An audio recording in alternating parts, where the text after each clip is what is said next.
Jamaah sekalian yang dimuliakan Allah, nah ketika kita tadi bicara tentang moderasi Islam, maka kalau kita lihat di dalam Risalah Islam Berkemajuan, itu Muhammadiyah memberikan gambaran atau karakteristik atau yang disebut dengan al-khosais al-khamsu, karakteristik 5 yang menggambarkan Islam yang berkemajuan sebagaimana yang dikembangkan oleh Muhammadiyah. Dan di antara 5 karakteristik Islam berkemajuan itu yaitu tanmiyah al-wasatiyah, mengembangkan wasatiyah, mengembangkan sikap moderat di dalam beragama. Ya, kalau kita lihat Bapak dan Ibu sekalian yang dimuliakan Allah, itu ada 5 karakteristik Islam berkemajuan. Yang pertama, Islam berkemajuan itu harus mabniun ala tauhid, harus dilandasi pada prinsip tauhid. Yang kedua yaitu aruju ilal Quran wa sunnah. Islam yang berkemajuan itu harus kembali pada Quran dan sunnah. Kemudian yang ketiga, ihyaul ijtihad wa tajdid, mengembangkan ijtihad dan tajdid atau pembaruan. Ya, kemudian yang keempat, ini yang nanti kita akan coba kembangkan dan kita diskusikan, yaitu tanmiyah al-wasatiyah, mengembangkan sikap beragama secara moderat. Kemudian yang kelima, tahqiqu rahmah lil alamin, merealisasikan rahmat bagi seluruh alam.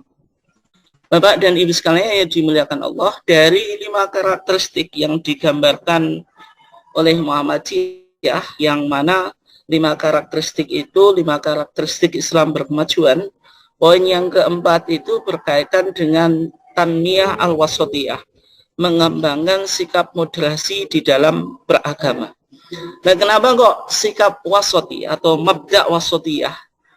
Saya kira tidak hanya Muhammadiyah, misalnya Al-Azhar sebagai institusi keislaman yang klasik dalam sejarah Islam sampai sekarang masih eksis, itu juga mengembangkan al-Islam al-wasati, Islam yang moderat, artinya Islam yang berada di tengah, artinya tidak ekstrem kanan atau ekstrem kiri.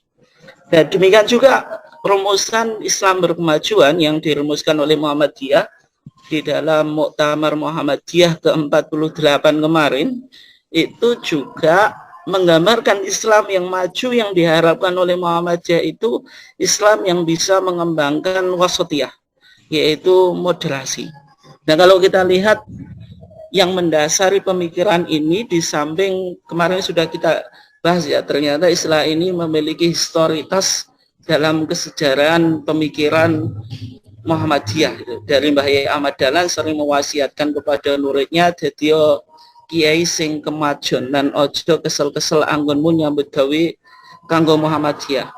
Kemudian juga kalau kita lihat dari Al-Quran sendiri, itu menggambarkan umat Islam itu umat wasato, umat yang di tengah, artinya maknanya umat yang unggul, umat yang tegak. Sehingga Islam itu sebenarnya mengembangkan prinsip wasatiyah ini, prinsip moderasi, artinya menolak ekstremisme dalam beragama, baik dengan sikap hulu berlebih-lebihan. Misalnya Al-Quran itu juga mengkritik cara beragama ahlul kitab. Artinya agama Yahudi dan Kristen itu di konteks pemeluknya itu dikritik oleh Islam. Dalam Al-Quran dikatakan, ya ahlul kitab la taghlu fi dinikum, wahai ahlul kitab, jangan engkau bersikap berlebihan atau hulu di dalam beragama, maupun sikap tafrid, yaitu mengabaikan. Nanti kita coba diskusikan ya. Artinya cara beragama yang hulu, berlebihan atau ekstrim, baik ekstrim kanan maupun ekstrim kiri, itu selalu dikritik oleh Al-Quran. Artinya Al-Quran sebagai wahyu itu sudah mengkritik sejak awal tentang cara beragama secara hulu, secara berlebihan.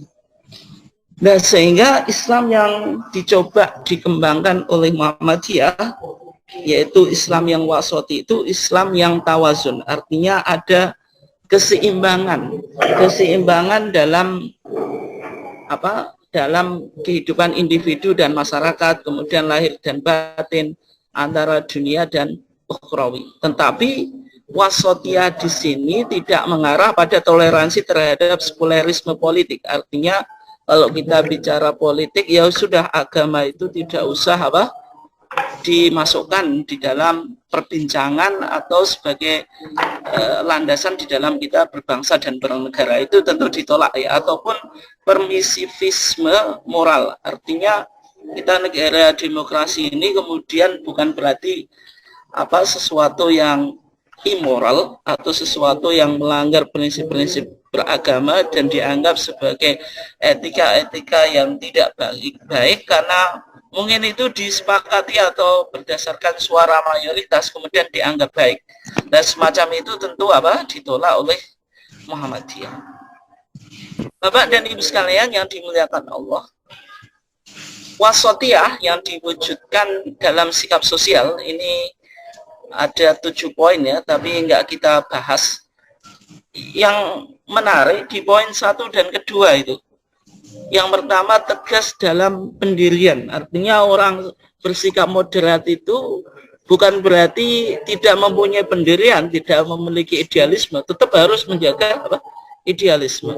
Luas dalam wawasan, artinya pemahamannya itu tidak sempit, bacaannya itu tidak sempit. Dan kalau orang sekarang mengatakan orang yang tidak luas dalam wawasan itu kurang ngopi. Tapi dengan kita memiliki luas ilmu pengetahuan, luas wawasan itu menjadikan kita luas dalam bersikap. Karena kita bisa melihat permasalahan itu dari berbagai macam perspektif atau disiplin keilmuan atau pendekatan yang digunakan. Nah, sehingga wasatiyah dalam konteks sosial itu menghargai perbedaan pandangan dan pendapat.